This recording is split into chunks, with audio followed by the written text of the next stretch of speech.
Good morning, everyone. I'm calling to order the Marin Water Communications and Water Efficiency Committee meeting and special board meeting of November 20th, 2024. Terry, could we have roll call, please? Yes, good morning. Director Larry Russell, Here. Director Matt Sampson, Here. Chair Cush, Here. and I believe absent will be Directors Monty Schmidt and Vice Chair Jed Smith. Okay, thanks. Do we have a motion to adopt today's agenda? So moved. Second. Terry, do we have any public comments on today's agenda? Not on the agenda. Could we have a vote then for adoption? Yes, Director Russell, Aye. Director Sampson. Yes. Chair Cush. Aye. Thank you. Our next item is public comments on items that are not on the agenda. There are none. Okay, we'll move on then to agenda item 4A, which is approval of our committee and special board meeting minutes from May 15th, 2024, and the committee meeting minutes from August 21st, 2024. I'm actually going to recuse myself from this vote since I didn't attend the meeting on August 21st. You can do that, but also approval of minutes, you don't have to have attended. The action that you're voting on is just to admit those as part of the record. Okay, So then I will not, I did read the minutes, and so I will then not recuse myself. Do we have any public comments on our previous meeting minutes? There are none. Then do we have a motion, please, to approve our previous meeting minutes? So moved. Second. Roll call vote, please. Director Russell, Aye. Director Sampson. Yes. Chair Cush. Aye. Thank you. Okay, good. We'll move on to business then with agenda item 4B, Water Efficiency Program Update. Greetings, Paul Sellier and Carrie Pollard. Good morning, Chair Cush, Paul Sellier, Water Resources Director, and Carrie's pulling up the presentation and will walk us through the update. Morning, board. All right, so our water efficiency program update, we're going to start with an overview of our turf rebate program, and we did a recent survey, which we'll walk through. We're going to talk about utilizing some grant funding to support those that turf rebate program, and then close out with a discussion around recycled water and use of recycled water on non-functional turf sites, which was a board request that we're following up on. Wrapping up with next steps. So starting with some statistics on our turf conversion program. So this new revised post-drought program started in July of 2022. So we set aside the old drought program and we implemented a tiered rebate with a best practices program offering $3 a square foot. So to qualify for best practices, you need to have mostly natives installed. You need to sheet mulch your lawn, which means leave it in place, don't cut it out, and then, compost, cardboard, and mulch it. Kind of lasagna those layers in so that it decomposes in place, and also install. Did you just say lasagna? Lasagna. Okay, I just want to make sure I heard that. Okay. But you do, you lasagna those layers kind of multiple times to really get it to break down good. And then also install an alternative water source. So when we look at participation in the best practices since the program launch, we've had just under 30,000 square feet, 23 applications, and then 14 completed sites. I also included fiscal year 24's stats in the same metric. So you can see there what happened just last year. For this best practices program, about 79% of the landscapes remove 100% of their lawn, which is quite impressive. The other notable item here is the length of time. So it does take about 6 months for someone to complete this best practices project. It is a more complex project, so we recognize that it does take longer. When we look at our standard program, it's $1.50 a square foot. This is where we're seeing the majority of our participation, 123,000 square feet since July of 2022, 406 applications, 155 completed. And then you can also see the stats there again for FY24.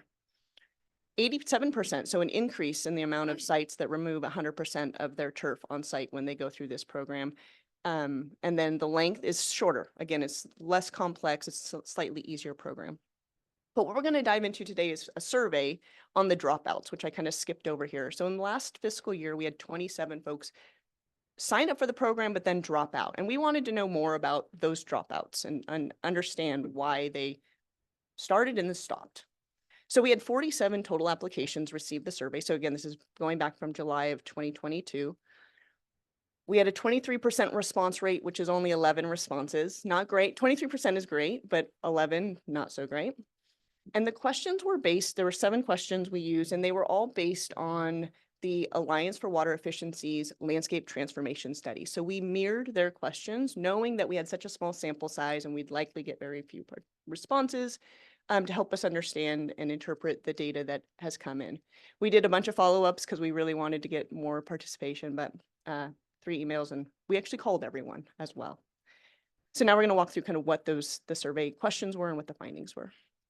So we asked, what were your motivators for starting or initiating your lawn removal application? 100% said to save water, and this was a multiple choice. They could select more than one answer. The other high response rate was water shortage emergency, to save money, and less maintenance. Interestingly enough, right, the water use plants aren't always less maintenance. It's just different type of maintenance, so to speak.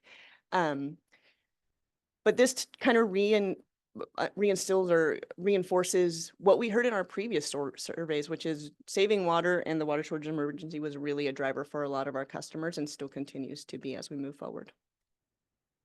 We asked, do you know neighbors or friends who have replaced their lawn with alternative landscaping? We wanted to understand if there's any shifts in social norms around low water use landscaping and also understand if there's any biases.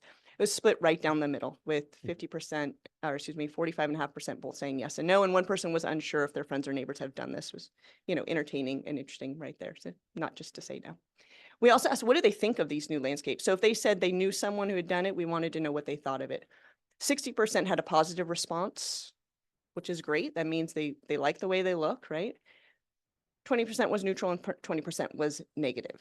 But nobody said they really disliked it. It just wasn't their favorite. So take what we can from that. We then followed up with a question around incentives and the amount of incentives. We asked, which of the following incentives would motivate you to replace your lawn? If at least 25% of the total cost was covered, 50%, 75%, 100%. And then we also included, I wouldn't replace my lawn no matter how much you paid me. Interestingly enough, one person selected that, and we'll know why in a moment. So we'll circle back to that. But half of the respondents said that 50% of the cost, at least 50% of the total cost would motivate them to take action. Because this was a national survey and costs for projects vary by location, it'll be something that we'll follow up on is what does that mean for our service area and in our region of 50% of the cost, just to help inform interpreting this data. The next question was, what challenges prevented you from completing your project? Just to circle back to the guy who said, doesn't matter what, you couldn't pay me to do it, was probably the guy in the green, or excuse me, the blue. My wife decided she liked the lawn.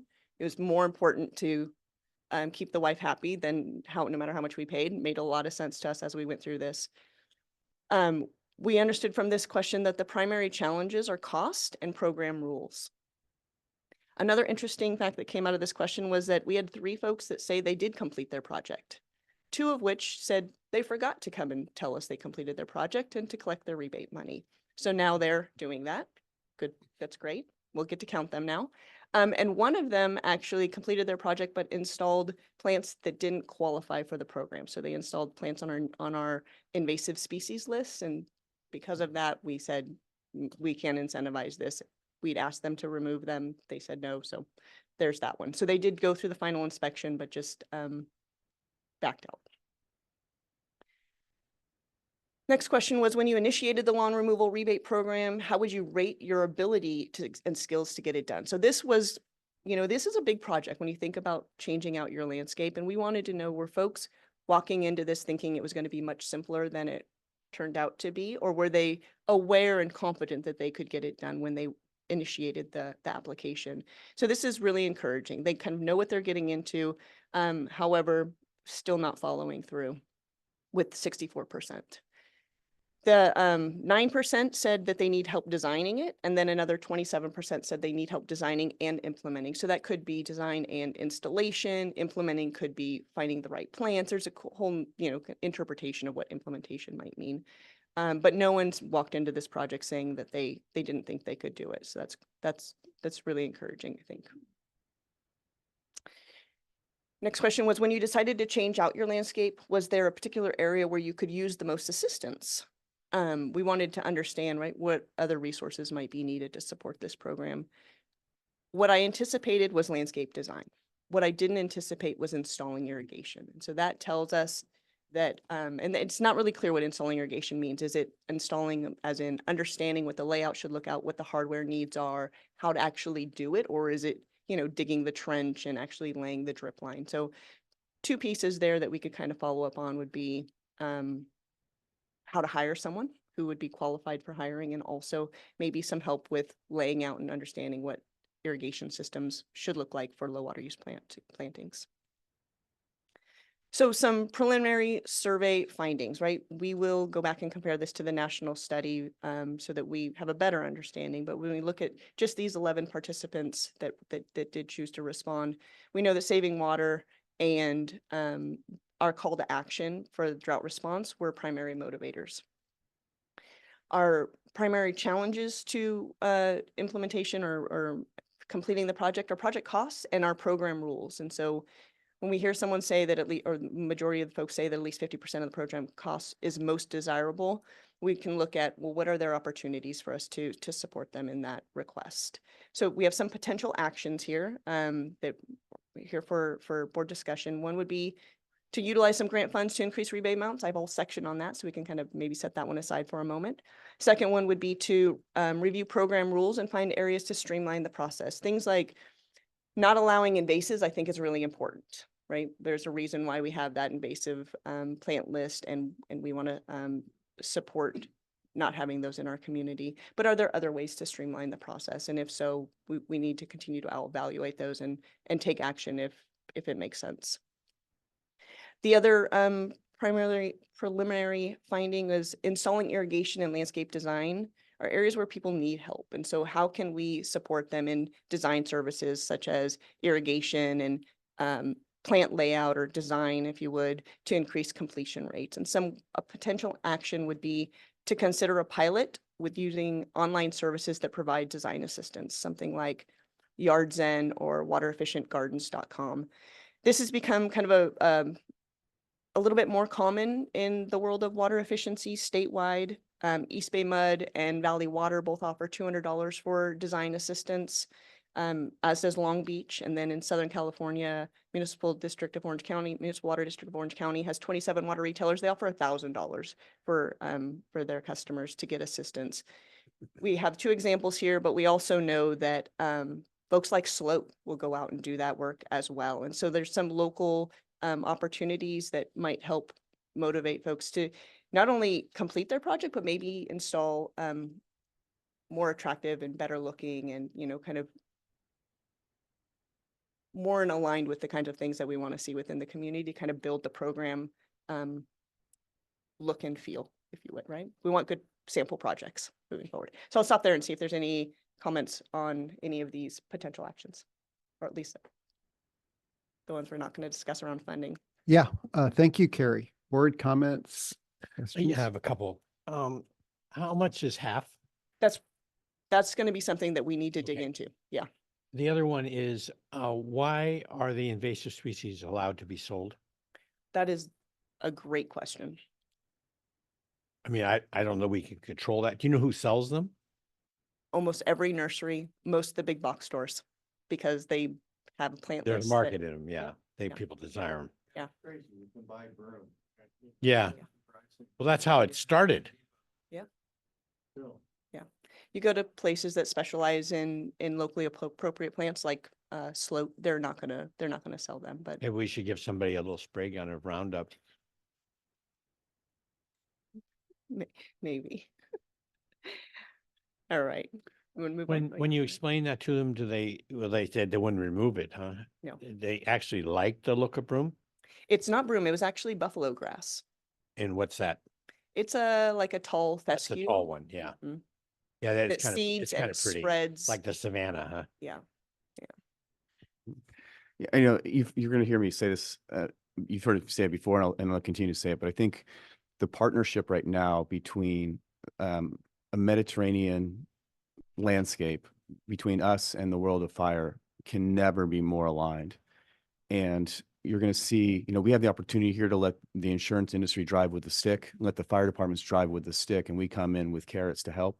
But leveraging these and partnering these is going to be incredibly important, because at some point, jurisdictions will be forced to not have anything combustible within 5 feet of their home. And the insurance commissioner started to talk about it this week. He's just laying the tracks for it. So with that, if folks are going to be forced there, we have the opportunity to come in and make sure that's water efficient as well. And if we can help support, I mean, I know Marin Master Gardeners is doing something soon coming up on this, but I don't know. And it might be worth a coalition of landscape artists or landscape designers in the county that can come together for a sustainable yard that meets both our needs and the insurance company needs for wildfire, and drive that and start looking at, designs that just solely do that. And if we're going to be paying for architectural or landscape designs, then they should be certified somehow to make sure that they align with both of those as we move forward. But we're at a really interesting point, because I think we're going to see a lot more motivation to do this outside of just, feeling good about what you're doing because of everything else. Yeah, that's a great point. All right, I'm going to move on to grant funding for turf programs.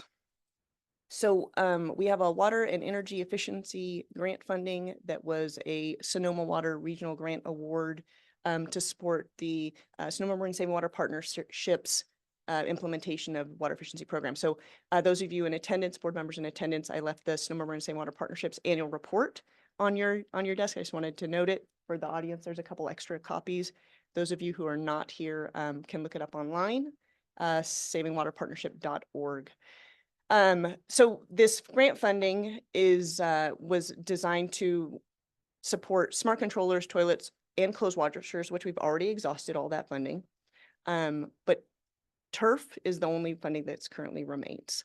And the reason is that it took the feds an extra year to give us approval to start our turf program. So we originally had 3 years to do this grant. Now we have 2 years to convert 775,000 square feet of landscape.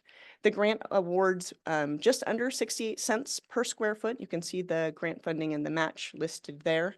And the staff recommendation is to increase the rebate for both the standard and the best practices by this 68 cents until the funds are depleted, essentially for the next 2 years, or until we can get up to 775,000 square feet.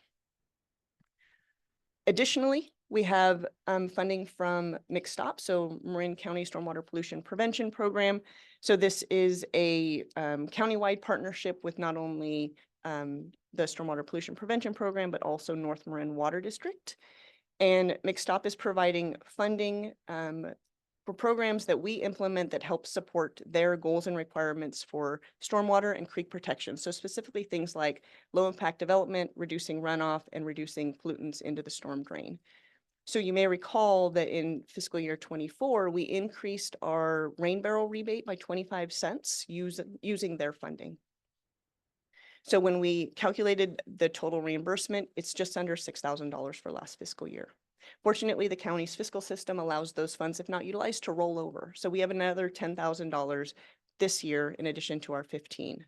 And so McStop has approached us and North Marin Water District and asked if we would be willing to focus on rain gardens as part of our best practices turf rebate program. The proposal is to use the next half of this current fiscal year to pilot an increase of $1 per square foot utilizing their funding while those funds last for sites that do the best practices projects, those type of projects, where rain gardens are installed that are fed by disconnected downspouts. And so that's really in alignment with their goals. So I want to provide a summary slide to look at what it would look like with these 2 additional grant fundings and what our rebates would then in turn look like. What do you mean by disconnected downspouts? Yeah, so taking your gutter and instead of having it go directly to the street, it would go into your landscape and onto your new landscape that has healthy soils and plants to absorb that water. So using the soil as a sponge. Isn't that pretty common? It's not. That's interesting. People People actually have pipes running to the curb. to move the water away from the house. Yeah. So the water efficiency and energy grant can provide funding for 775,000 square feet or the program for the next 2 years. So our current participation in last fiscal year was 85,000 square feet. So we definitely need to bump that up in order to fully utilize these grant funds. The other piece would be the mixed stop funding. So we have currently through this fiscal year, we have spent just under $1,000 or under $1,000 going to rain barrels. And that leaves us with 23,000 or so for this additional turf rebate. Last fiscal year, we had 10,000 square feet go through this program, the best practices program. And so even if it were to double, which would be great, it would still be within this funding amount that Mixed Stop has allocated to us. We feel like the 6-month pilot would be a good opportunity to test a higher rebate and see if that really does drive participation within the region. So I'll pause there and see if there's interest. If there is interest for this change, I'll come back to the board with a formal board item to adopt these changes at a future board date. So at this point, it's just information to get your feedback. Any board comments or questions regarding the potential changes in rebates? Carrie, I can't remember from your survey exactly, and the balance between perceptions regarding rebate levels versus difficulty in completing the project and due to the rules. But we do, from our best practices program, did have a fairly low completion rate. Do you see any opportunity?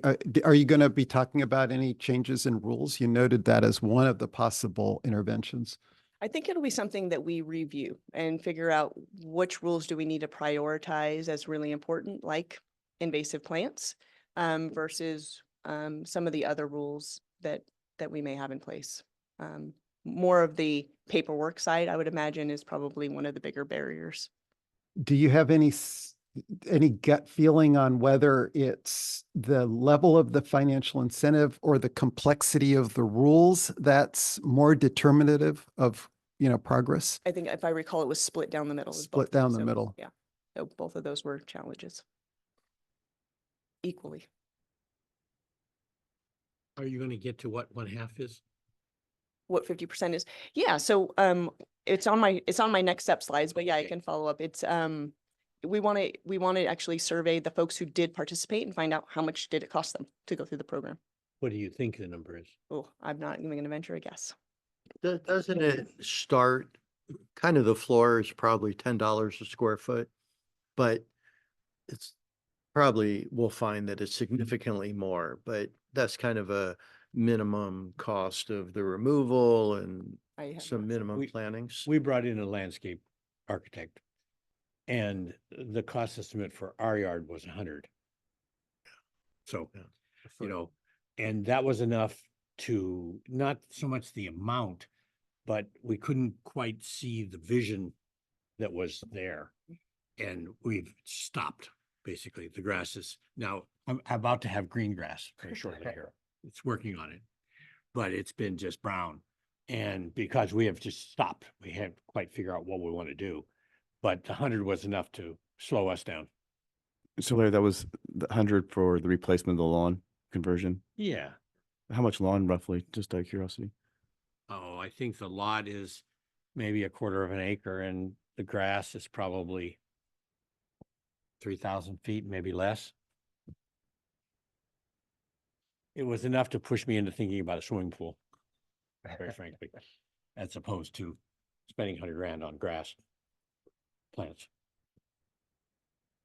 So Carrie, I think you are looking for feedback on the potential increases in the rebate levels. I think if we're not hitting our program targets, then there seems little downside in increasing the rebate amounts.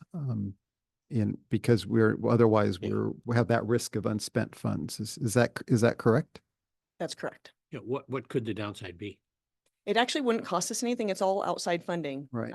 It's Yeah, just, I think it's a really nice opportunity to see. I just think we do need to be thoughtful of, we'll see the pilots and then we'll really have to take another look. Like if we see a bump, and we exhaust these grant funds, what do we do at that point? And that gets into the kind of economics of conservation that we've looked at and realize it's not necessarily always the most cost effective. And you know, you hear the number of 100,000. I think that's fair. You know, a very nicely landscaped yard.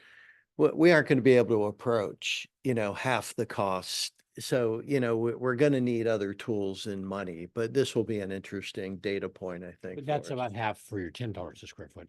It's approaching that. That's right.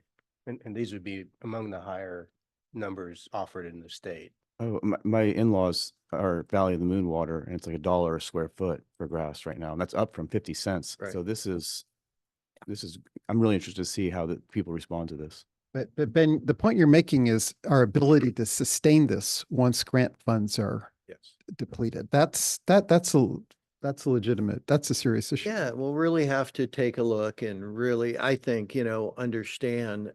Just think what we want to be cautious of getting at a point where it's more money, more money, more money, and we aren't really taking into account, but Carrie always does that of what's the acre foot, you know, cost of doing that and how's the comparative alternatives, and at what point are we kind of pushing the notion of other ratepayers funding betterments and that sort of stuff. But I think this is a great opportunity. Yeah, this is to- something you can do Right. now Right. without dropping 100 million or Right. $500 million. Right. So it has an attractive side to it. And I think it's the right thing. I mean, you know, as I've said over and over again, grass in Mediterranean climates, you don't see it. You don't see grass in Greece, you don't see grass in Italy. You know, it's mechanical. We just have got this English side of us that we can't seem to get rid of. Okay, great, thank you. I appreciate that. So I will prepare an item to bring back for these increase utilizing the outside funding. So the next item I want to discuss was a board request regarding existing non-functional turf being irrigated with recycled water. And so staff kind of dug into this to bring some statistics and kind of have a discussion around recycled water and non-functional turf. So in my washed out map up here, you can kind of see the purple line is the recycled water pipeline service area. And then you might be able to see a bit of the shading, which is orange.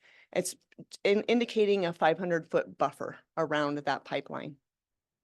So we took that area and the buffer, and we also looked at our district-wide non-functional turf. You may recall prior discussions, we talked about there being 700,000 square feet of non-functional turf in the service area.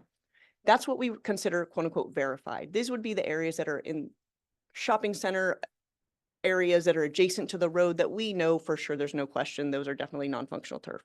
The unverified sites would be things like areas that are deemed non-functional or indicated non-functional, but are on school grounds or on a business property that has picnic tables, right? So it could be functional, it may not be. And so those are considered unverified. But for this discussion, we looked at all of them together, right? Just so we had a very full picture of what we were looking at within the recycled water service area for non-functional turf.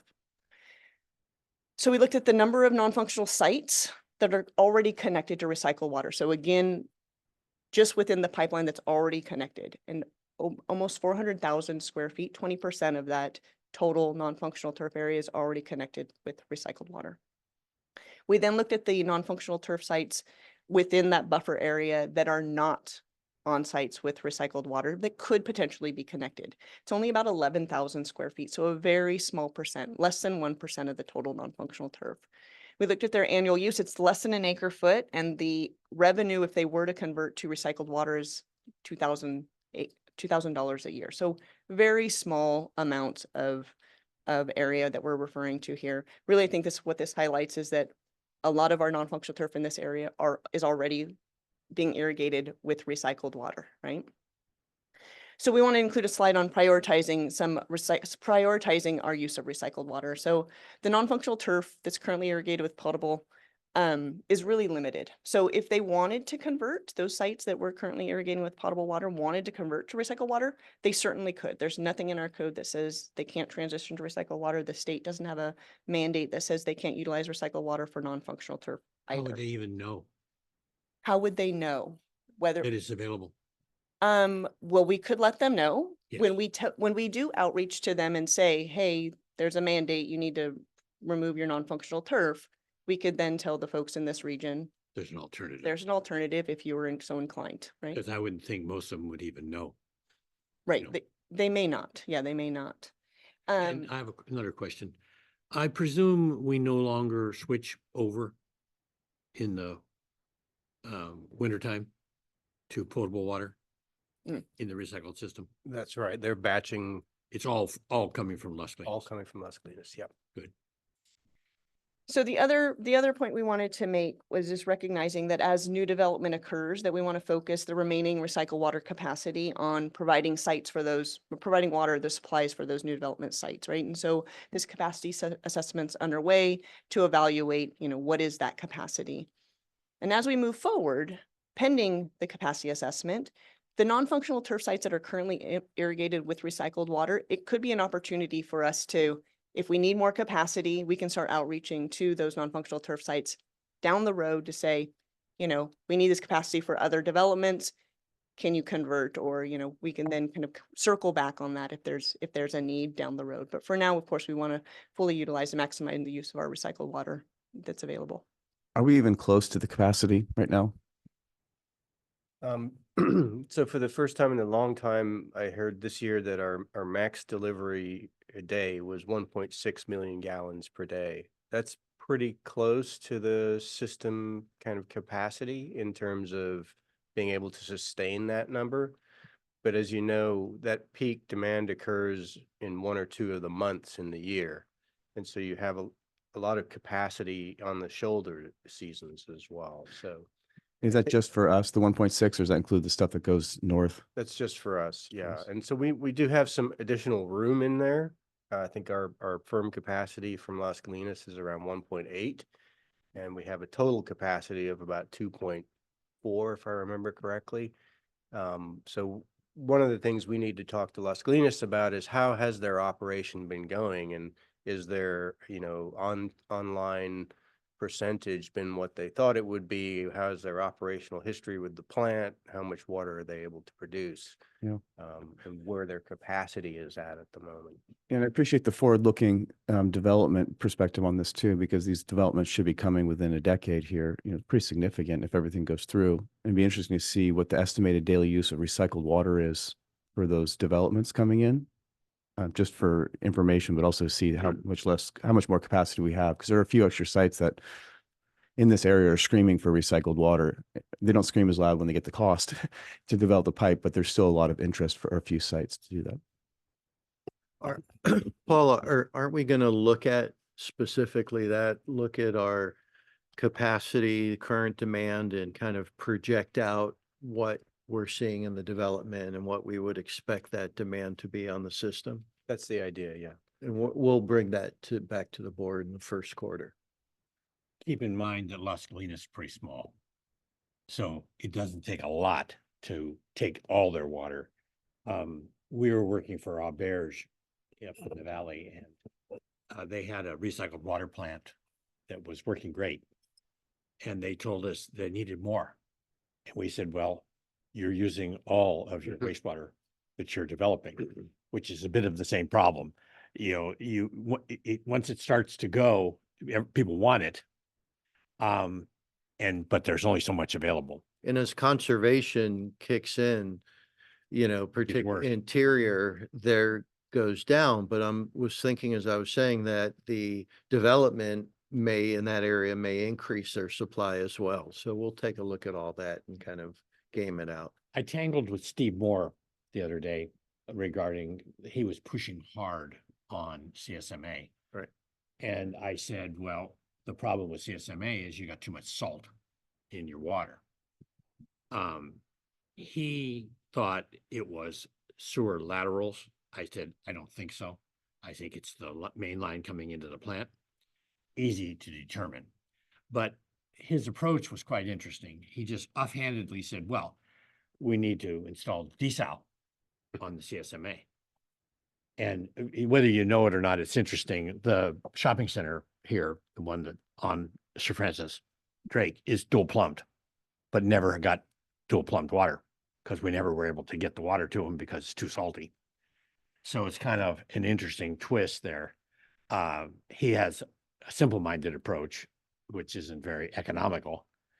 To me, it makes far more sense to control the salt coming in. Their salt is at least twice what it should be, maybe 3 times what it would normally be for like Las Colinas.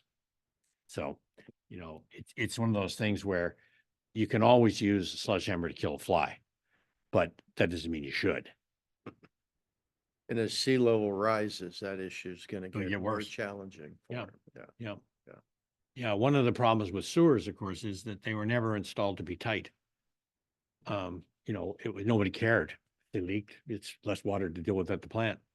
So you start off with this untight system that then when it's submerged, it gets worse.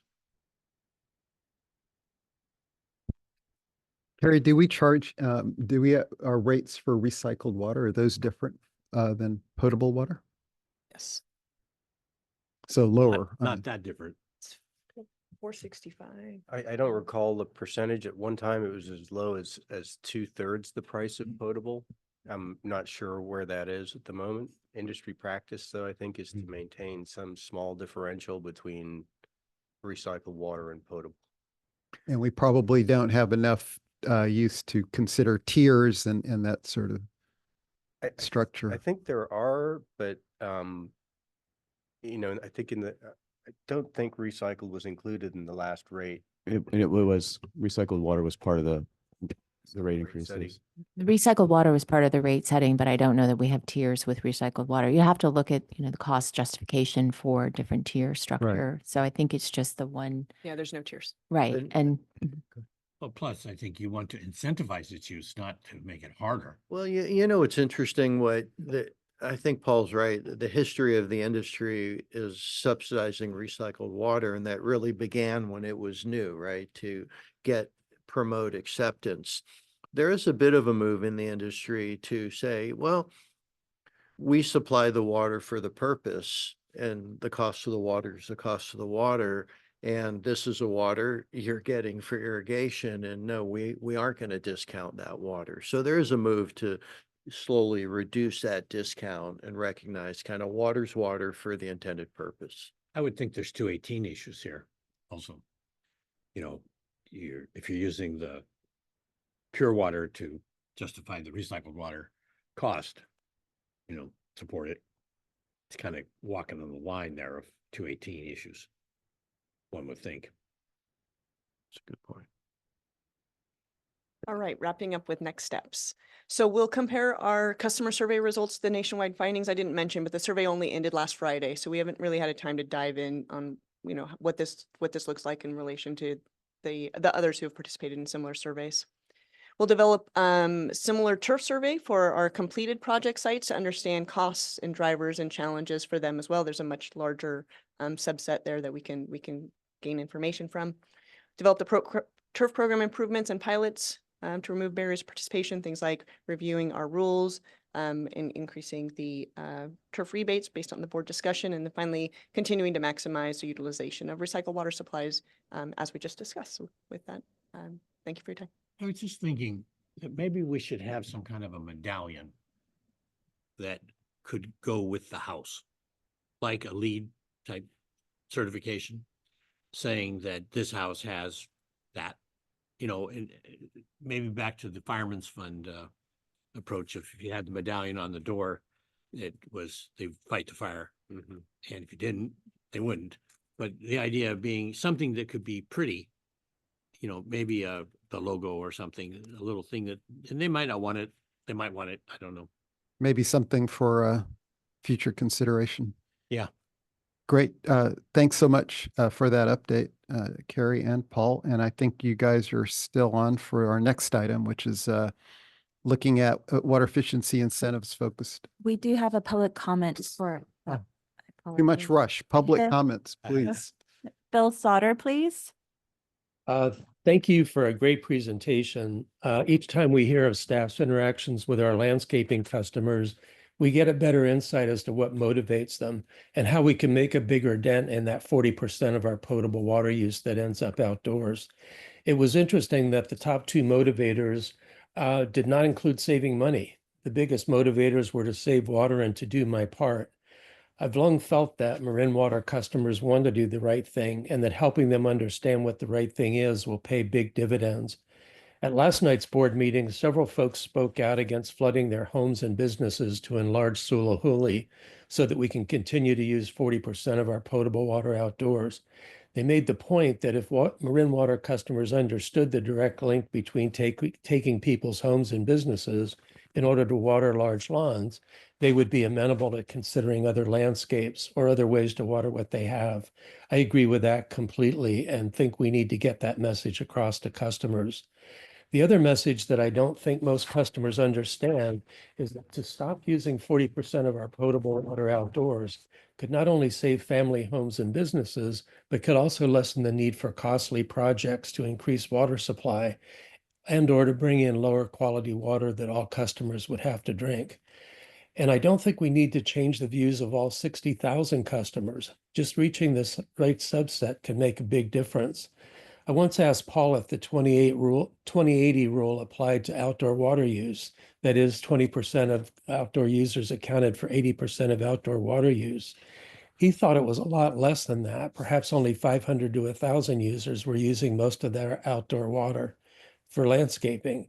Reaching them would make a big difference. It was also good to see the recycled water network for non-functional turf. It would be nice to imagine such networks for small clusters of residential customers who want to keep their lawns without using potable water. I was also wondering last night if there's such a thing as a conservation easement being used for residential landscaping abatement. I haven't found any water districts doing this or any grant programs, but I'll keep checking. A program like that could bring in customer tax savings into the financial mix. Thank you again. Thank you. There are no further speakers. I have Okay. one more quick comment. All right. This report was handed out at the WAC Okay. also, so Sonoma is actively pushing it too. Wonderful. Okay, then with that, I think we can move on to the next item, which is a review of our incentives for the Flume and Ratio Direct distribution programs. Correct. Carrie Pollard, Water Efficiency Manager. So this item I have before you is a review and refer to extend our current Flume contract and our Ratio contract with California Water Efficiency Partnership. The way it works is we deposit funding with CalWEP, and then as our customers go to the Flume website or the Ratio website to make that purchase, CalWEP pays the remaining portion basically. So it's seamless for our customers, but we put funding available to CalWEP to do so. So what we have before you is two separate contracts, one with Flume, which also will allow for Rainbird controllers, which work with Flume. So it'd be 400 400 Flume devices, 200 Rainbird controllers, each of those for the next 2 years for a contract amount of $162,192. The second contract is with Ratio. It would allow for additional 200 Ratio irrigation controllers each year for the next 2 years for a total contract amount of $43,600. Again, this is a review and refer item. I'm happy to take any questions. Questions, comments? How are we integrating the AMI with the plumes? That is why we only have a 2-year contract, to be honest, right? We're looking at just recognizing that once AMI starts rolling out in a more meaningful way, we'll want to stop incentivizing flumes to the extent that we have been, but it's a great tool for our customers in the interim that we feel like it's important to support. Do we ever get folks with AMIs requesting the flumes? We do. We do. I thought we would. That's why I yeah. asked. And I guess that probably speaks to, we need to do a little better job of telling them what they got. What we've found is that folks who already have flume and then they get AMI, it's not as granular, and they want the granular analysis as well. Oh, that's interesting. Mm-hmm. Well, you might suggest that to Flume, they should start thinking about improving the distribution of their software. You know, I was talking to Peter Yolas about this a little bit, and he has some interest in that aspect as well. We might talk to Peter a little more about that. Yeah, that whole end is kind of interesting. but how do you know what you got? What it can do, till you stress it. But that's good to know because it's kind of superfluous in the long run. Have we made any progress on getting the folks to re-engage their flumes? We continue to do outreach to them as well as Flume does. So, it tends to be, we let them know there's an issue and then they suddenly restart the battery or reconnect it, right? But it's going to be an ongoing challenge. Yeah, well, the more ongoing challenge is the fact that they don't find it interesting enough to depend on it. The data isn't valuable enough that it triggers the fact that it's not working. Yeah, I think actually based on, our experience, Larry, the Flume and AMI are really good for understanding your baseline consumption. Mhm. And I says, once you get a good sense of what you're using and you understand what the trends are, you start paying less Don't need attention. it so much. Yeah. So Yeah. that could be what's happening as well. Although I still have my wife check ours, to see Yeah, I where mean, we are. And the leak detection side of this Yes. is critical. Yes. And that's a feature that's lost if you stop paying attention or let it go offline. So Yes, good point. When we compare Flume and AMI, it's important to remember, right? The AMI meters often can have more granular data, but the battery life is then jeopardized. And so what we see with Flume, it's 18 months battery life essentially, right? And we don't want to see that with That our would be long-term unacceptable. AMI meters, right? Yeah. Seeing that We granular had to go data. through and change all those batteries. Exactly. Yeah. Mhm. So it's a trade-off. Looking at, I know we haven't decided on where we're going with AMI in terms of brand or device type, but the granularity compared to what we have currently in the system, would it be much better? With the expectation, is it closer to a Flume type granularity, or are we somewhere in between? Flume is 15 seconds. Our current AMI is 15 minutes. So again, we'd have to weigh battery life in going more. No, granular. understood. I'm thinking about the future, the new replacement stuff that we're looking to get. Compared to where we are today, which is once every 2 months, your meter's read, your AMI, the Badger AMI that's out in the system now is a 15-minute interval Right. that reports a couple times a day, I think. And there are different intervals depending on the manufacturer of the device, but Yeah, no, where I'm going with this one, Paul, is there still a use case for Flume once we get the new AMI installed in the district? I mean, I'll start, Carrie can finish, but as you're hearing, the granularity of Flume allows you to tell you if it's a toilet leak versus an irrigation leak and how much water you're using in certain areas of the home based on their own kind of AI algorithm. And that helps us understand as a water district sort of residential end uses. Like this is how we were able to tell there isn't much room left for us in washing machine efficiencies because the Flume data allows us to look in to that data set and understand that, yeah, it looks like 95% of the washing machines out there are already highly efficient. It's really not an opportunity for us. So that's the value, I think, of the residential end use. I'll just add that I think you're asking is, will a Flume device be able to be utilized on an AMI meter? Could they have both? Is there still value of having the Flume? It depends on the type of meter we end up going with, but our Badger AMI meters do not work with a Flume device won't work with them. They're not compatible. No, okay, gotcha. And the depends on the reason type of meter. I see that is there still going to be need to fund a Flume? $200,000. I know it's not that much, but we're just going back and forth on turf on a similar number to some extent. Is there still going to be return on investment water wise to have this funding if in 2 years we're going to be rolling out a device that's pretty darn close to it? So I'd say no. I'd say the investment in AMI, a system-wide approach, it's really going to be, I mean, it's a complete sea change from where we are now and provide so much value and benefit to our customers and leak detection and leaks. Some of them maybe, I think are developing an artificial intelligence to get down to what device is leaking, but yeah, it's I can't imagine we would promote Flume if we've invested and we're operating a system-wide AMI personally. Thank you. So Carrie, this is Carrie, I know we have public comments still to come, but we do have to review and refer this one. For that, I'd like to know just clearly your perspective on the drop-off rate in flume usage. I've noticed, we've put out something like 3,600 and have about 1,800 that are operational. So something like 50%, but you feel like that's still, that even with that drop-off, we should still pursue this. And there is the benefit of the irrigation controllers in what you're proposing, which I think has been getting a lot of attention. Yeah, I But- think the value add for Flume, even with the drop off, it's that it's establishing a baseline, and those customers that find that they're continuously finding leaks and their Flume's providing them Right. added value will remain connected and engaged with the platform. And those that look at it and say, I have had it for 18 months, I have never had a leak, or I haven't, there's no need for me to maintain it, are because they then understand their baseline in relation to their water bill, Yeah. set it aside. And when their water bill goes up, they're suddenly renewing their battery life and buying a new one, reconnecting it, and figuring out what the problem is on their own. So we're kind of seeing this constant 50%, but it's not the same 50% of customers, right? It's people drop off and they re-engage.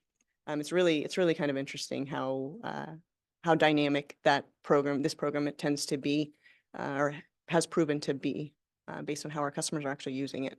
Okay, good Yeah. to hear that. Terry, any public comments on this item? There are none. Okay, then do we have a motion to review and refer approval of the two agreements with the California Water Efficiency Partnership to a future regularly scheduled board meeting? So moved. Does it need a second? Yes. Second. Okay, thank you. Thank you. There's none. Oh, yeah. Yeah. Is that right? Thanks again, Carrie, Paul. And then we'll move on to agenda item 4D, which is an update on outreach activities. Welcome, Adrian.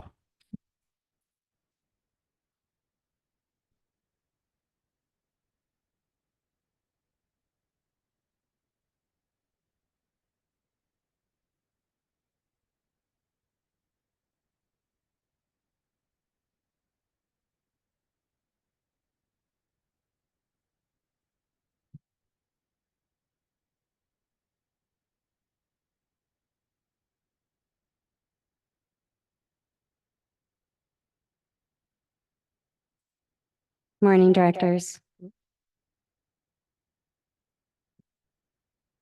Just trying to check the audio on that. I have a little surprise thing in here. We'll see if that works out or not when we get to that slide. Adrian Mertens, Communications Public Affairs Manager. And last quarter, when I was here at this committee meeting, I gave a broader update on our outreach activities that the communications team's been involved in, rather than focusing just on water efficiency initiatives as we have for almost the past 2 years. And I'm going to take that same approach today and just briefly touch on a variety of different projects that we've been supporting and working with district departments beyond just water efficiency. So just for a quick rundown of what that'll look like, I will go through our digital outreach quarterly analytics report, and then we'll talk about some work we've done with capital improvement program, our work on several projects with the watershed team, some of our water efficiency outreach efforts, participation in community events this quarter, and then a couple items related to internal communications, and then we'll close out with next steps. So starting first with our digital quarterly analytics report. Sorry, I have to move this. Here we go.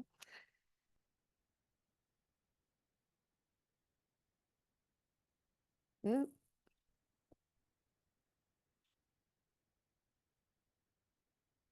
Apologies, there's this thing on my screen that's getting in my way there. There we go.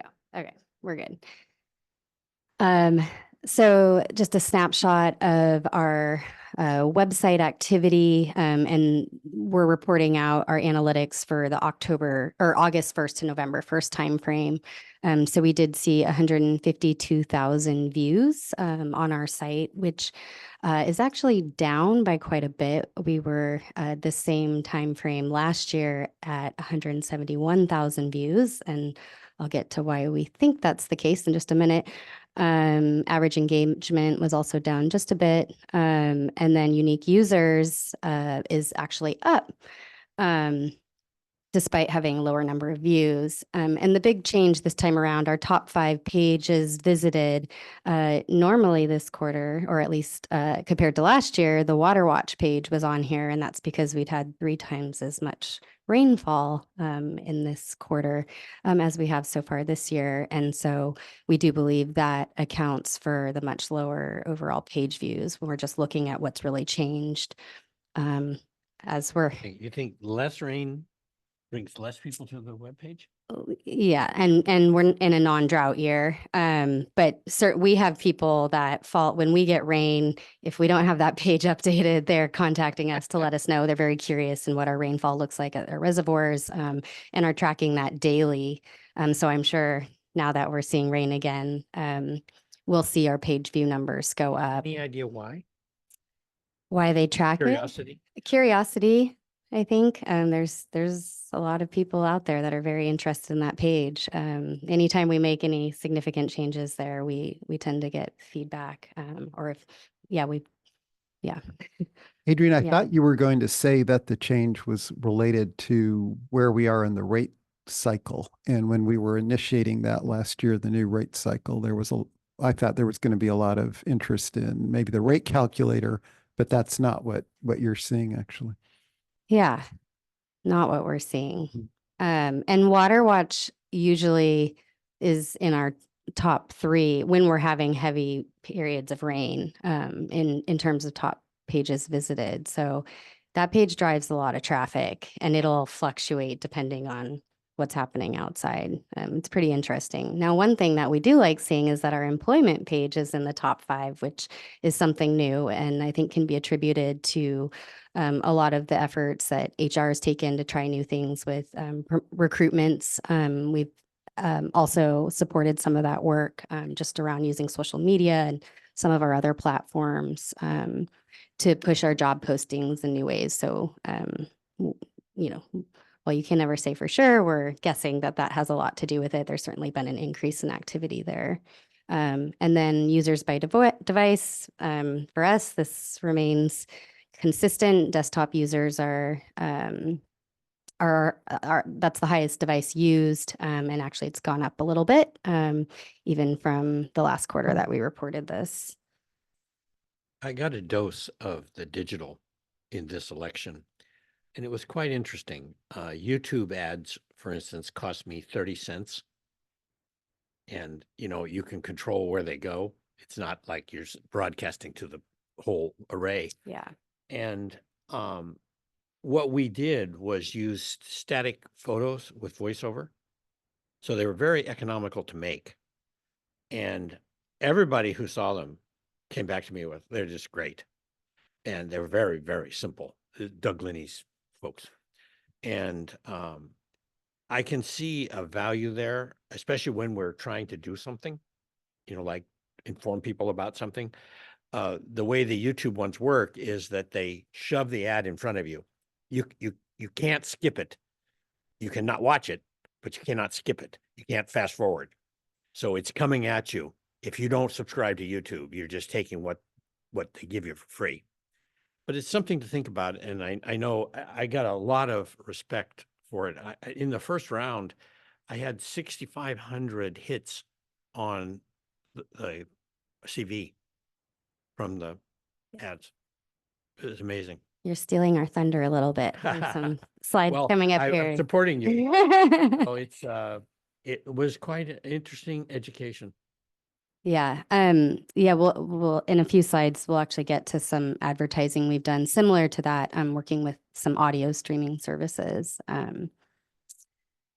So here's snapshot of the quarter for our e-news performance. So showing our August, September, and October distributions. One thing to note, our subscriber number has gone over 20,000. We started in January with less than 19,700. So we're kind of slowly but steadily adding subscribers. We haven't done as much as we probably could in trying to promote and actively push adding or gaining new subscribers to e-news. It's something that we do want to put more focus on because it has been a high performing tool for us, and our open rates, I think, speak to that too. Industry average 28.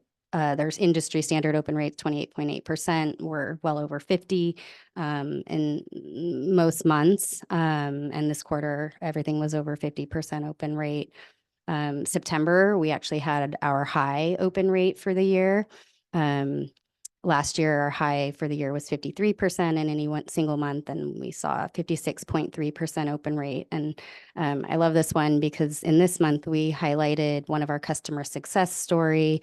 This was Colette's story, who had a really successful CAP appointment with the district. And I'm a fan of Colette's story in particular because she was willing to have herself photographed as part She's of the the one story. on there now, right? Yeah, Picture. and she's really proud of her garden and her yard, and she hasn't had to sacrifice things she loves about her landscape to make some of the changes she has to achieve better water efficiency. And so she was brave and let us photograph her. And I do think that helps to humanize the stories that we're telling and, putting the face to the name and to the story that we're sharing with others. So And I think it personalizes. Yeah. Brings it home. What does open rate mean?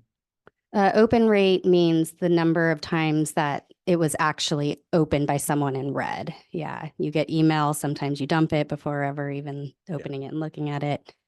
This is staggeringly high open rate. And I think it speaks to certainly the content and the quality, but also the engagement of our customers. I mean, East Bay Mud, for example, it was around 15%. So very, very powerful way to communicate Yeah. here particularly. And of the 20,000, how many are customers? Do we know? Yeah, so we don't have a way to track that. And these are all, they have to opt in to receive the monthly e-blast. We can't just add our customer list. That this kind of service doesn't allow for that. And so I think the fact that we are seeing these open rates, that people care and are listening, that it's likely people that the material matters to. Yeah. And so I think we could assume that a large portion of those subscribers are our own customers. We do know there's some media that are on there too, local media, and we'll get to some connections that we've had from e-news with some of our coverage in the news as well.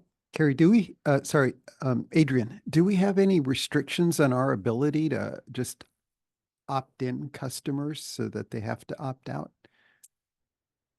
I mean, yeah. I think we'd have to look at that before I'll suggest we do. I- It's just such common practice Mhm. in the private sector. And one of the issues I still hear about as well, I don't get the information. Well, you're not looking at your water bill, you're not going to our website. But maybe if, this is, Yeah, I'm sorry. Something about that is ringing a bell for me, but I okay, so there may Yeah, be, there are some laws, but it's interesting on the part about giving them, an invitation with an option to opt out. I think it's something that we should look at, and we would certainly love to have all of our customers on this subscription list. But I know there was some rules around how that can be done that's limited us from taking that action in the past. if we could just confirm. For sure. Yeah. Thanks. I think we should look harder too at getting people to pay the bills online. So that get rid of all this mailing and everything. Maybe there's a link in there between the two that I presume in order to be able to pay the bill online, you need to be opt-in or something to that effect. It'd be interesting to see if you can, and it might be in place, and I apologize if it is already, but actually deferring a paper bill and just being electronic, like a lot of financial institutions what are I'm doing talking now. about. Yeah. Yeah. Yeah, we haven't got a paper bill. I can't even remember the last time. Years and years. And it's easy, you know, you don't have to do anything. You just.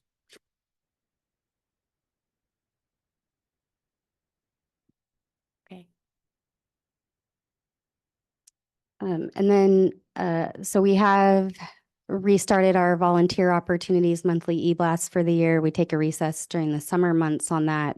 So October was our first issuance of this, and just did another for November, and we're seeing an open rate of 50.7%, and our subscriber list has grown just a bit since this time last year.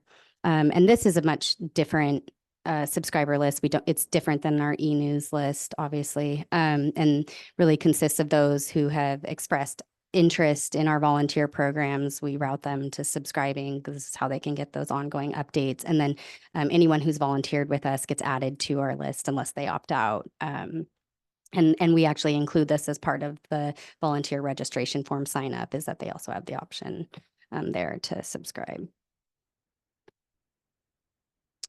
And then looking now at social media, so for the August to November timeframe, for Instagram, we actually saw a jump in number of followers, and our reach really blew up actually this quarter, 7.3 thousand, just up by quite a bit from where it was last quarter. We believe, just looking at trends, that this was we did a lot of prescribed fire outreach leading up to some burns that we were the team was trying to implement in October. And then certainly there was a lot of interest around the watershed trail sharing pilot and e-bike trial. And then once the notice that those programs would not be rolling out got posted, that got a lot of traction as well. So you'll see that was actually our top post for Instagram for this quarter. And then prescribed fire outreach was our top performing post on Facebook. And then for Twitter, you'll see the total number of tweets that we've actually published has gone down. We're really looking at our numbers and what performs well, what type of content performs well on what platforms. And for Twitter, really those PSA type of messages, things like prescribed fire notices do well there. Some of our other stuff, advertising, our water efficiency programs, sharing customer success stories, those don't do as well on, saying Twitter, I should say X. And so we've really reduced the number of total posts there. But top performing post on X was prescribed fire. And then on Nextdoor, it was actually prescribed fire as well. So I listed two just to show some variety. But we also posted our DIY rain barrel giveaway.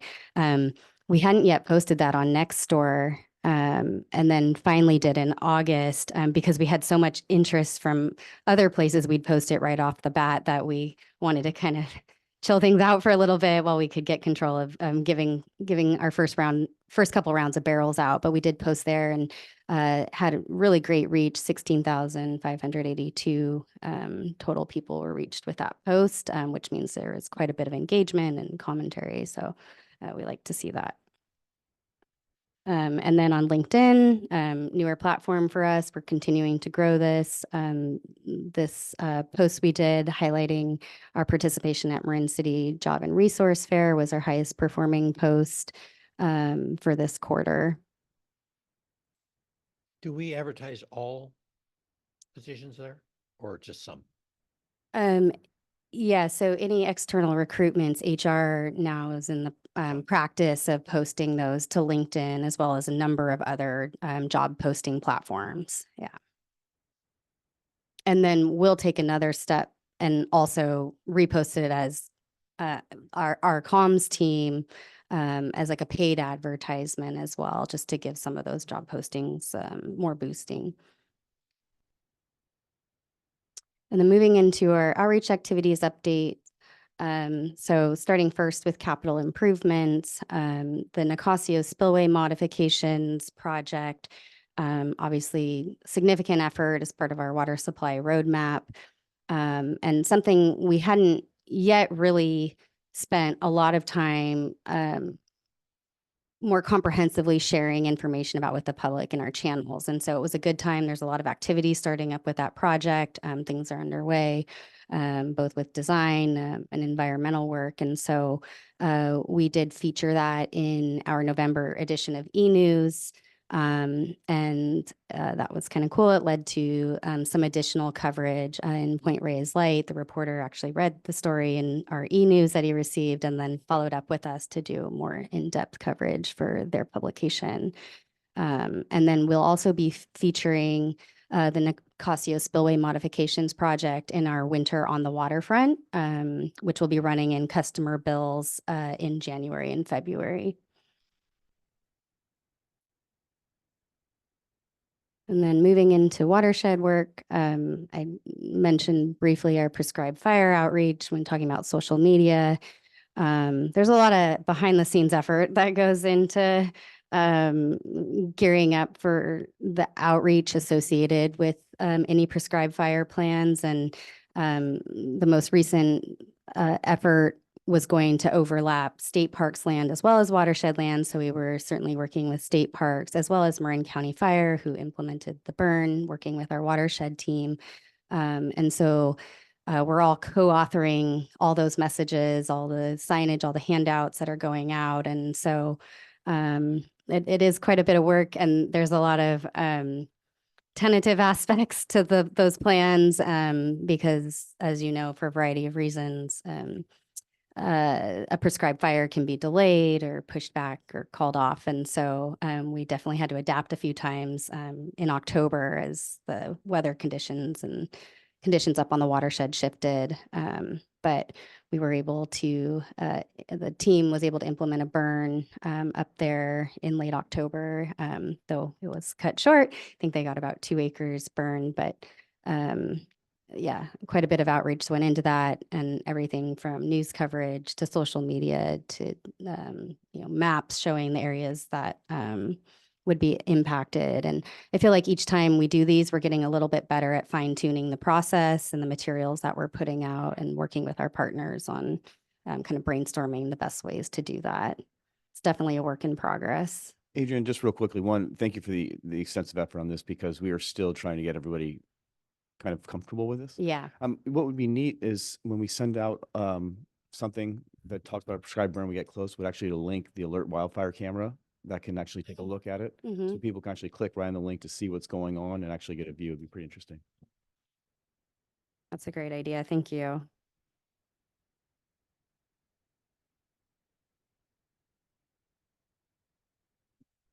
And sticking with watershed efforts, but moving over to fisheries programs. So we have our Creek Notes publications, our tool we use now, kind of an e-blast format to really share updates and information on what's going on with fisheries.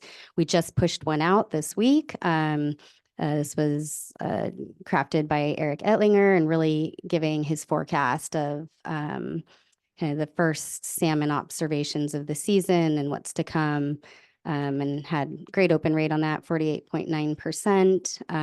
And again, that just went out this week, so that could creep up a little bit. And then back in September, we did a Creek Notes as well to highlight our Lagunitas Creek habitat restoration work.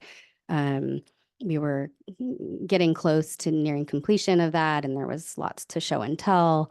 And that ended up being a nice piece that also got some media attention. IJ did see that or received the publication and followed up to do their own story. And we ended up inviting them to a project tour that was being held for our stakeholders, kind of to celebrate the completion of phase 1A. And so both a reporter and a photographer from the IJ tagged along, and we got some nice coverage and really nice photos in the paper from that effort. And then moving into water efficiency efforts, that's very washed out there, so sorry about that. But one thing we're doing, it's not as glamorous as some of our other projects, but super important, is we're converting all of our PDFs right now, our web form PDFs, into online fillable forms.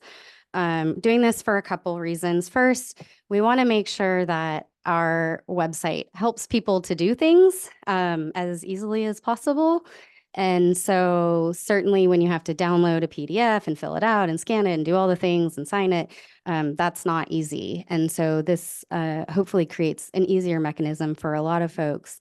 But it also kind of gets us ahead on some ADA accessibility requirements, new requirements that have come out that we will need to get in compliance with in the next few years. And so, and one of the requirements is that PDFs need to be converted to web text.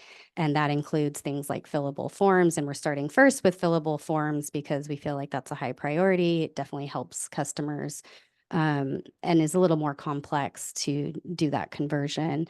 So we've, I think, done 4 or 5 now, and we've got a few more to go just with water efficiency. And then we'll be looking at some of our other departments where we have web forms for different customer services that we need to convert as well. And then looking at our water efficiency efforts. So last quarter, I reported out about a Cash for Grass digital ad campaign that we ran. These are targeted digital ad campaigns where, similar to what Director Russell was talking about, the ad is served to where the customer is. And so for this particular campaign, we ended up modeling exactly the same campaign we did last quarter during the summer. It had performed well, and we wanted to just continue in that effort. Redundancy is important with advertising. Sometimes customer needs to hear it, hear and see it 3 or 4 times before taking action, maybe even more.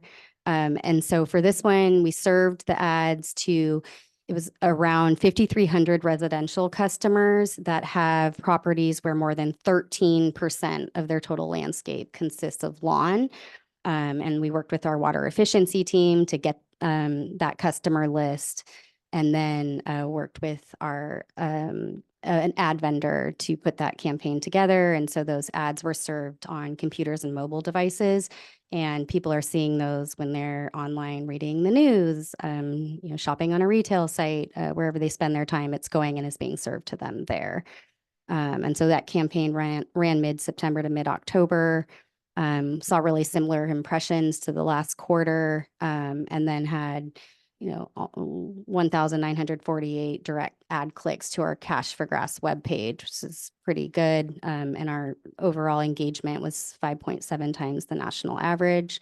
And then additionally, those 73 view throughs, those are people who are served the ad, they don't click on the ad, but then later they go to that same page. And so we're able to track and see that connection. And then this was a little different thing that we tried this quarter, and a couple things to it. First, we're continuing to try to look at ways to repackage and really maximize the use of our customer success stories in different ways. Second, we really wanted to give audio streaming services a try. It's similar to what we're doing with those digital ads, except for it's going to customers wherever they're listening to audio streaming content. So that could be a podcast, that could be Pandora, Spotify. There's a whole range of different services. And so what we did was we took 3 of our existing customer success stories that we've written over the last year, and we transformed those into 30-second Halloween-themed scary story PSAs. So really kind of took the same storyline, but made them Halloween-themed. And we had one that was focused on Cash for Grass, another that was focused on our conservation assistant program appointments, CAP appointments, and then another focused on our Flume devices and the discount available to customers. And so we ran this service area wide, not such a narrow targeted audience like our Cash for Grass campaign I showed you on the slide before. Now this one's a little trickier because in most cases, people are not able to directly click and go to the ad. They're listening to the service. They're not looking at the device. And so This one's really, PSAs are more about redundancy and hearing that message and getting it stuck in your head and remembering it for later. One thing that we did pick up as an analytic from the campaign was there was 160 view throughs to web. They were served the ad, they didn't click because they couldn't click, but they did end up going to the web page later. So probably more to explore there, but we were happy to give it a try. And I did actually have the audio for this. I'm just not sure it's going to play, but I will. Yeah, I don't think so, but I am happy to share it with you. It was actually a really clever, creative thing. One of our team members, Tyler, he actually came up with the idea. I'd kind of challenged him, like, okay, what else do we do with the customer success stories? And he came up with this Halloween themed concept and ended up actually recording the PSA, all three of them himself. And they turned out really good. So it's something I can share through email with you guys. It was very clever. And then moving into our community event activity. So we have rounded out the event season, but not before we had 4 final events. We did Ember Stomp September 7th, and then the Marin Business Showcase September 12th. Marin Senior Fair was September 18th. Those 3 events were all in San Rafael, and then Marin Green Home Tour was a virtual event that we've participated in for the past 2 years now. And all went well. All are certainly events that we would look to going back to next year. The Marin Senior Fair was a new one for us. Really well attended event. Ran out of just about everything we brought. And so we'll be looking at how we can expand our participation in that in future years. And event season's pretty much over now, and so we're just planning for next year and looking at the calendar of where we might end up.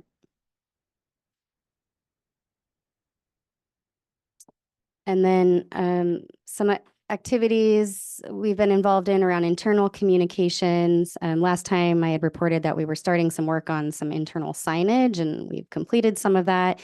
We had updated our mission statement as part of the strategic plan process, and there was a lot of places that needed to be updated around the district. And so we have ordered new signage, and those have all been installed and replaced at our facilities.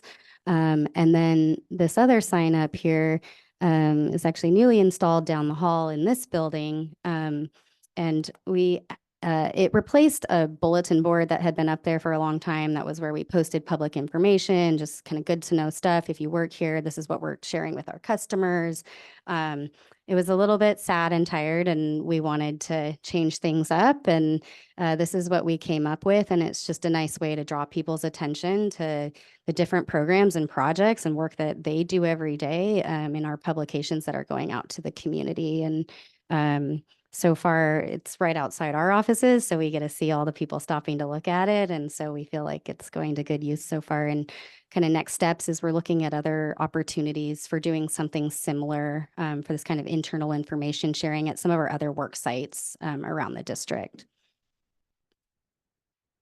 And then finally, we implemented the employee impact, the first issue of it last quarter, in the summer, and this week we will be issuing the fall edition. This is just a sneak preview of the front cover. But this issue, we are highlighting a number of different initiatives that IT is working on right now. You actually heard about many of those from Brad, our IT manager. I think that was just last week at one of our committee meetings. And so we sat with Brad to talk about what from that do we really want to share with employees? What do we want them to know about what's coming, what's exciting, that's going to really help them to do their jobs. And so that's a big focus of this issue of employee impact. And then we also have a feature on our new one-year employee onboarding program, which I believe you got an update on recently as well. And so employees can learn what we have planned for those that are entering the district and how they'll be supported, not just in their first day, week, month, but throughout the year. And that leads me to next steps. And so we've got a number of projects in production, so we'll be completing those and then preparing for some of our winter campaigns. We've already been doing some work around that to get those ready to go. especially for our water efficiency, advertising efforts. And then we'll also be planning for some of our larger outreach initiatives that'll align with the year 2 annual strategic work plan, which we're all working on right now, and you'll be learning more about at the board retreat. And then we'll continue to monitor the success of our various campaigns and our outreach plans and make adjustments as needed for the next round. And then, of course, remain flexible to pivots and changing outreach needs and priorities. And I'm reminded in reading that one of the big things we were working on this quarter, our team, was preparations for the watershed, trail sharing pilots, developments of maps with our watershed staff, and signage, and a number of pieces for the website and handouts. And so didn't share all of that here today. But certainly there was a lot of work that went into that. And, maybe at some point we'll be bringing it back here to share with all of you. And then I will continue to provide our progress updates to this committee. And that's it. Thank you, Adrian. That was a pretty dense update. A lot going on. Where do we begin? Board member comments, questions? First of all, that's an impressive workload. But I do have to try to throw one thing on, and you mentioned at the beginning, and I'm hoping you could elaborate on it further, is that as we start going down this road of tremendous capital investment, how we're looking to advertise and keep the public informed of their new rate dollars going to those CIP projects. Yeah, thanks for bringing that up. And now I regret that I took out a slide in here on Pine Mountain Tunnel, because it was a great example of some of the work we've been thinking about and planning, and actually have been starting to do more of. And a lot of it involves gathering really good visual assets, because that helps to tell the story. And Pine Mountain Tunnel, or Pine Mountain Tanks projects in particular, it's just such a impressive thing to look at. And Alex's team, the engineers, have been out there getting really good aerial imagery, drone footage, and photos of that work. And we're trying to do more of that with all of our projects. And then we're taking that and packaging it into our different publications that I talked about today and social media. But we did just recently do some cool social media work around the Pine Mountain Tanks project, just showing some of the massive construction going on there and the retaining wall. And it's just really impressive to look at. And I think certainly makes for better engagement. And so that's a lot of our strategy with that going forward. And we definitely have plans to make sure we're including that in our customer bill inserts and our other outreach that we're doing. And when we have major milestones, that we're issuing press releases about that as well. Yeah, great. Because I think the next one going to be hopefully pretty quickly here, the Nicasio spillway gates, and actually looking at a whole bunch, telling the story from looking at the creek downstream to visualizing how much water we're going to. I'm preaching the choir on this, but it'd be really interesting to see how we can start telling that story sooner than later too. Thank you for all the work. Yeah, thank you. Larry, any additions? Cool, thank you. Matt, I thought where you might go is how to message upcoming activities so that our arguments for moving forward are very clear. And it's just, so certainly the effort to inform our customers on ongoing work is impressive. We do so much to promote engagement with incentive programs and other activities that we think customers could benefit from. But then there's this other side of communications that maybe falls more on the PR, which is controlling the narrative or the message. And, we know that a lot of the things that we want to do will be met with diverse opinions. The trail sharing program is one. Most of our water supply improvement efforts are going to have probably balanced numbers of proponents and opponents, and controlling the message on those sometimes gets written by the people that are taking the greatest interest, often those that would like change not to happen, unfortunately, I believe. Do you see any opportunity for getting ahead of that so that we are controlling the message a little more ourselves? That may be a bit of a stretch, but just curious.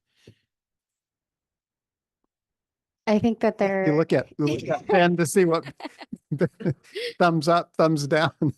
Yeah, I think we are trying to do that. I'll speak specifically just about the watershed trail sharing pilot first. I mean, definitely, as that all happened very quickly leading up to the rollout, and we were working really closely with our legal team and with the watershed staff to stay in the loop on what was going on so that we could be the first to get our messaging out on what the decisions were, what was happening with the program. And so I think we were really working ahead on that to at least be ready and have our message out there first.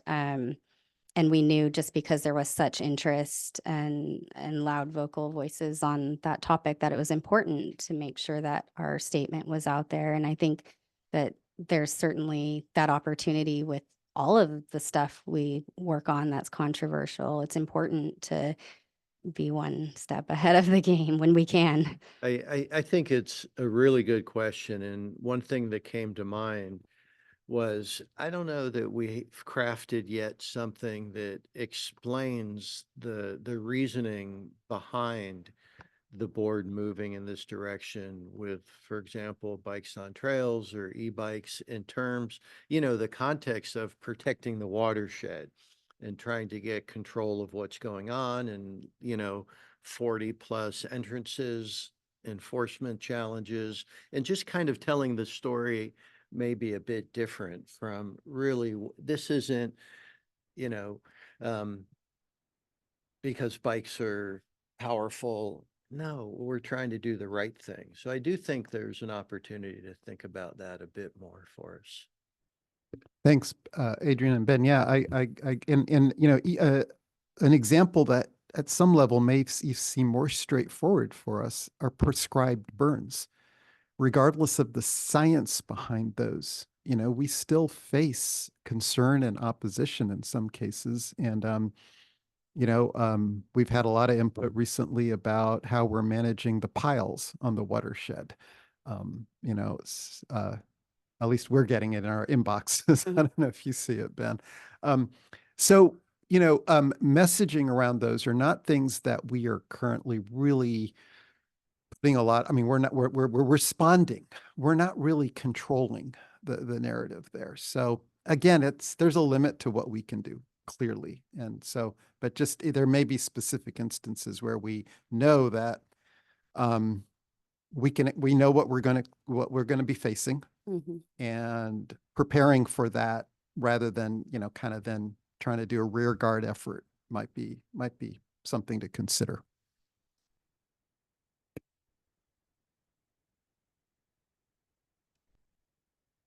Any public comment, Terry? There are none.